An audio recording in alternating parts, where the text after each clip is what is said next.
சிம்ம ராசிக்கு வருகின்ற சனி பயிற்சியில் எந்த மாதிரியான நன்மைகள்லாம் இருக்கும், எந்த மாதிரியான தீமைகள் இருக்கும்? சிம்மம் பார்த்தீங்கன்னா மீனத்தில் பயிற்சியாகி இருக்க சனி, மீனம் பாருங்க உங்களுக்கு 8ஆம் பாவம்.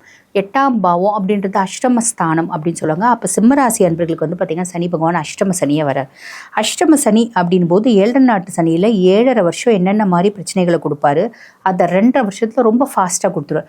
ஐயோ அவள் தானா, லிட்ரலி நாங்கள் டவுன் தானா, நாங்கள் எந்திரிக்கவே முடியாதா அப்படின்னு கேட்டால் அப்படி கிடையாதுமா. சிம்மம் 5 விஷயத்தில் கவனமாக இருக்கணும். கவனமாக இருந்தால் சனியை ஓவர்டேக் பண்ணிட முடியும். அது என்னென்ன விஷயம் அப்படின்னா, மொதல் விஷயம் நம்ம கையிருப்பு. 10 ரூபாய் இருந்தாலும் சரி, 10,000 ரூபாய் இருந்தாலும் சரி, 10 கோடி ரூபாய் இருந்தாலும் சனி பிடுங்க பார்ப்பா. ரொம்ப நம்ம மனசுக்கு பிரியமானவங்க, மாட்டேன்னு சொல்ல முடியாத உறவு, ஒரு காலகட்டத்தில் நம்மளுக்கு நிறைய ஹெல்ப் பண்ணவங்க, அவங்க மூலியமாக வாங்க பார்ப்பா.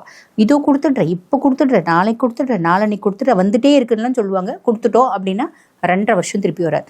அப்போ நம்ம கையில் எவ்வளோ காசு இருக்குன்னாலும் சனி பார்த்திங்கன்னா விடா கொண்டனா நம்மகிட்டேருந்து பிடுங்க பார்ப்பான். நம்ம கொடா கொண்டனா அவகிட்டேருந்து காப்பாற்றுறோம். ரொம்ப சிம்பிள். அவங்களுக்கு ஹெல்ப் பண்ணணும் இல்லையா? சனிக்கு ஹெல்ப் பண்ணனாலும் பிடிக்காதே, அவன் தான் நீதி கிரகமாச்சே. அப்போ என்ன பண்ணலாம்? அப்பா நீ எங்கேனாலும் கடனை வாங்கிக்கோ, அந்த வாங்குற கடனுக்கு வட்டியை நான் கட்டிடுறேன், அந்த விதத்தில் நான் உனக்கு ஹெல்ப் பண்ணுறேன் அப்படின்றது ரொம்ப ஹானஸ்ட்டாக சொல்லுவேன். அதுவும் அவங்ககிட்ட கடன் வாங்கிக்கோ, அவன் வட்டி கொடுக்குறான், நான் சொன்னேன்னு சொல்லு, மாட்டிப்பேன்.